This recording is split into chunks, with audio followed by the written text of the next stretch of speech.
মেখলিগঞ্জে BJP ছেড়ে তৃণমূলে যোগদান করলেন মেখলিগঞ্জ জামালদহ গ্রাম পঞ্চায়েতের মহিলা গ্রাম পঞ্চায়েত সদস্যা শোভা বর্মন সহ 7টি পরিবার। এদিন মেখলিগঞ্জ পৌরসভা কথা ও গান সাংস্কৃতিক ভবনে তৃণমূল কংগ্রেসের তরফে একটি প্রস্তুতি সভা ডাক দেওয়া হয়েছিল। দলীয় সূত্রে জানা গেছে, মূলত 21শে জুলাইয়ের কলকাতার কর্মসূচি যোগদানের বিষয়ে আলোচনা করতে এদিনের বৈঠকের আয়োজন করা হয়েছিল। এদিনের প্রস্তুতি বৈঠকে উপস্থিত ছিলেন মেখলিগঞ্জের বিধায়ক পরেশচন্দ্র অধিকারী, যুবনেত্রী অঙ্কিতা অধিকারী, তৃণমূল কংগ্রেসের কোচবিহার জেলা সহ সভাপতি লক্ষ্মীকান্ত সরকার, মেখলিগঞ্জ পৌরসভার চেয়ারম্যান কেশব দাস প্রমুখ।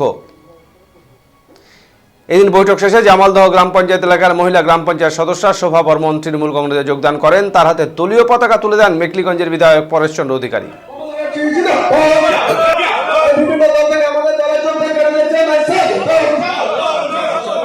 পঞ্চায়েতের যারা অঞ্চল সভাপতি তারা তাদের অঞ্চলের রিপোর্ট তারা ব্যাখ্যা করলেন এবং আমরাও জানলাম গোটা মেখলিগঞ্জ মহকুমা থেকে কতজন কলকাতার উদ্দেশ্যে রওনা হচ্ছে সেই ব্যাপারে আমরা অবহিত হলাম।